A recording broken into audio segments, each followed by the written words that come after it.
दोस्तों नमस्कार। आपने देखना शुरू कर दिया है ज्ञान असली। इस समय शिक्षकों के अंदर बहुत सारा प्रश्न उठ रहा था कि बहुत सारे ऐसे नियोजित शिक्षक थे जो विशिष्ट शिक्षक बनने वाले थे, उनको योगदान करना था। तो कई तरह का सवाल उनके मन में चल रहा था। किन्हीं को प्रधान शिक्षक के लिए रिजल्ट आ गया था, तो कई तरह का सवाल जिला शिक्षा कार्यालय से पूछ रहे थे शिक्षक दौड़ दौड़ के खाली समय में जब छुट्टी मिल रही थी, या फिर बीआरसी से पूछ रहे थे। तो इस संबंध में कार्यालय जिला शिक्षा पदाधिकारी गया से एक लेटर निकला है। जी हाँ, आपको हम सुना देते हैं और थोड़ा जहाँ पर आपको कन्फ्यूजन होगा उसको हम बता भी देते हैं, और जहाँ और भी कुछ बातें छूट हो जाएगी तो उसे कमेंट करके आप बताइएगा।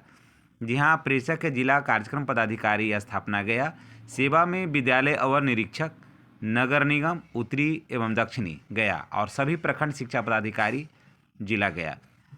इनका दिनांक 31/12/2024 है। विषय है बिहार विद्यालय विशिष्ट शिक्षक नियमावली 2023 यथा संशोधित के आलोक में योगदान करने के संबंध में, कि माने योगदान में क्या क्या कठिनाई हो रही है शिक्षकों को, उसमें जो सवाल उभर कर आ रहा था उसी का समाधान किया गया इसमें, और बहुत बेहतर तरीके से किया गया है। निश्चित रूप से अगर आप पूरा वीडियो देख लेंगे तो आपके मन में जो भी कन्फ्यूजन होगा वो दूर हो जाएगा। चलिए शुरुआत करते हैं।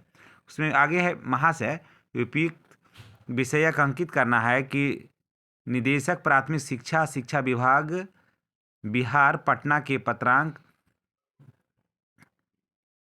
2036 दिनांक 31/12/2024 द्वारा विशिष्ट शिक्षकों की नियुक्ति पदस्थापना संबंधी निर्गत निर्देश के में विशिष्ट शिक्षकों को 1/1/2025 से 7/1/2025 तक विद्यालय के संबंध में निम्न बिंदुओं पर शिक्षकों द्वारा परीक्षा की जा रही थी, यानी कि सवाल किया जा रहा था कि 1/1/2025 से आप भी जैसा कि जानते हैं 1 जनवरी से शुरू हो जाएगा उनका योगदान का, और 7/1/2025 तक चलेगा। तो बहुत सारे सवाल उभर कर आ रहे थे, पूछा जा रहा था, तो उनका समस्या का समाधान किया गया है इसमें।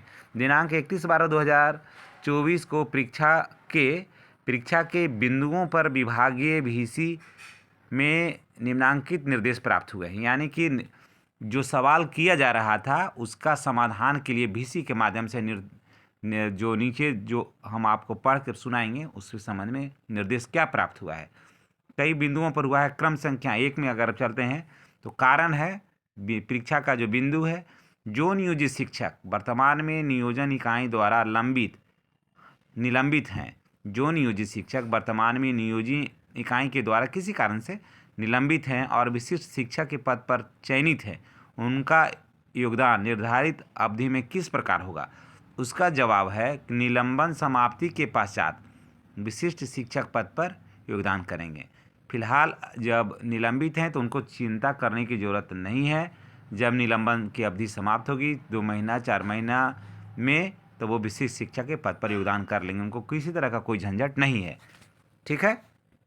अब आगे है दूसरा, जो महिला नियोजित शिक्षिका वर्तमान में नियोजन इकाई द्वारा स्वीकृत मातृत्वावकाश का उपभोग कर रही हैं और विशिष्ट शिक्षक के पद पर के रूप में चयनित हो गई हैं, वे निर्धारित अवधि में किस प्रकार योगदान करेंगी, है ना।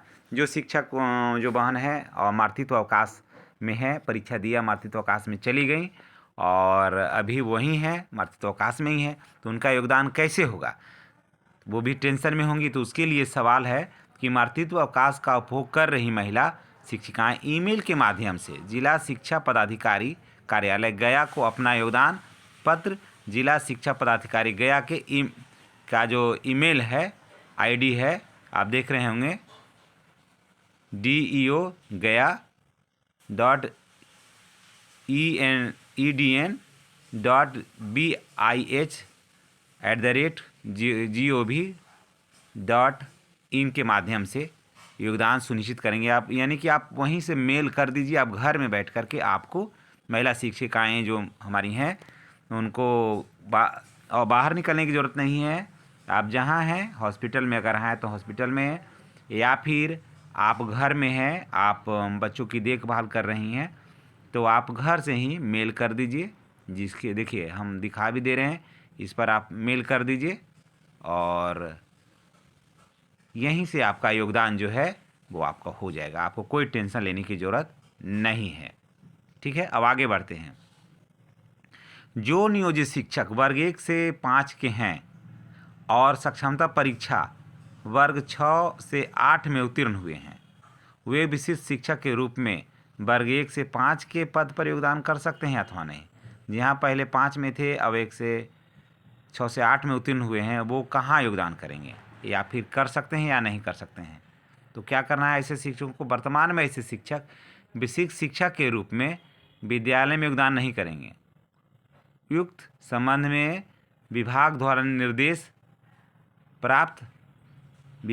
प्राप्त निर्देश के फलाफल से प्रभावित होंगे, यानी कि वहाँ से आएगा आपके लिए निर्देश कि आपको कहाँ करना है। जैसे आप 1 से 5 में थे लेकिन आप 6 to 8 में पास हुए हैं, तो ऐसे में कहता है कि वर्तमान में ऐसे शिक्षक विशिष्ट शिक्षक के रूप में विद्यालय में योगदान नहीं करेंगे। युक्त संबंध में विभाग द्वारा प्राप्त निर्देश के फलाफल से प्रभावित हो गए, वहाँ से आएगा आपके लिए आदेश, उसके हिसाब से आपको योगदान करना है। ठीक है, आप थोड़ा सा अभी धैर्य बनाए रखें। उसके बाद आगे चलते हैं।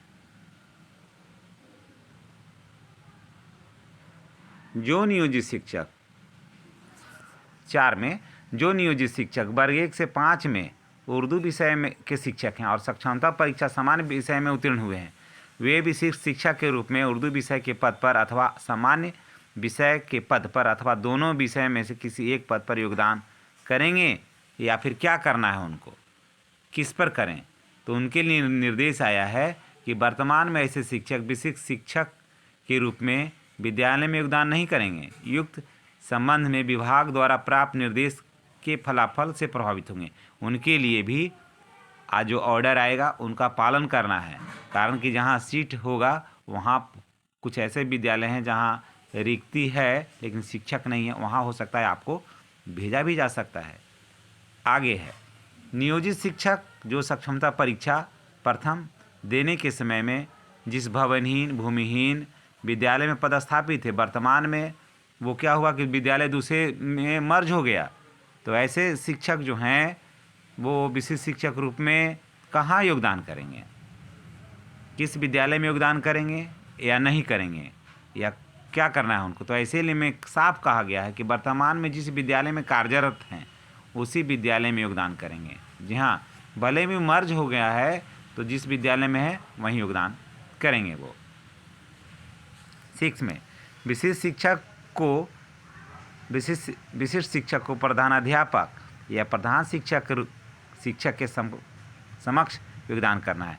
जो विशिष्ट शिक्षक प्रधानाध्यापक या प्रधान शिक्षक के समक्ष योगदान करना है। ऐसे में जो शिक्षक नियोजित शिक्षक प्रधान शिक्षक भी हैं या प्रधानाध्यापक या प्रभारी प्रधान के रूप में काम कर रहे हैं, वे विशिष्ट शिक्षक किसके समक्ष योगदान करेंगे या करेंगे। जी हाँ, जैसे बहुत से ऐसे नियोजित शिक्षक हैं जो प्रधानाध्यापक थे या प्रभारी प्रधानाध्यापक थे, और अभी सरकार का आदेश आया है कि वैसे शिक्षक अभी मैंने टोटल शिक्षक अपने विद्यालय में योगदान करेंगे। तो अपने हेड हैं जो मैंने प्रभारी प्रधानाध्यापक हैं, तो ऐसे शिक्षक क्या करेंगे। इसके लिए भी बहुत बेहतरीन सुझाव आया है कि कार्यरत विद्यालय में बाएं विशिष्ट शिक्षक के रूप में, बायां तरफ जो होगा विशिष्ट शिक्षक के रूप में योगदान करें। ठीक है, दाहिना जाकर के प्रभारी प्रधानाध्यापक का हस्ताक्षर और मुहर लगा करके साइन करके उनको दे देना है। समझ गई बात ये से समझ लीजिए कि आप विद्यालय के प्रधान हैं, ठीक है, आपने विशिष्ट शिक्षा का परीक्षा दिया, सक्षमता दिया, आप पास कर गए तो हो गए विशिष्ट शिक्षक। तो योगदान करना है, तो योगदान के लिए आपको अपना बायां तरफ जो है अपना साइन करिएगा, और दाहिना तरफ विद्यालय के हिसाब से जो सिग्नेचर मुहर आपका चल रहा है अन्य लेटर में उसका उसको करके योगदान करके और फिर बीओ कार्यालय को सूचना दे देना है। तो ये निश्चित रूप से आपका कन्फ्यूजन जो था वो दूर हो गया होगा। इसी तरह का वीडियो को देखने के लिए आप हमारे चैनल पर बने रहें। अगर चैनल पर नए हैं तो चैनल को ना सब्सक्राइब कर लीजिएगा, बेल आइकन को दबा दीजिएगा ताकि वीडियो का जो नोटिफिकेशन है ना वो आपको मिलता रहेगा। वीडियो के अंत तक बने रहने के लिए आपको बहुत बहुत धन्यवाद।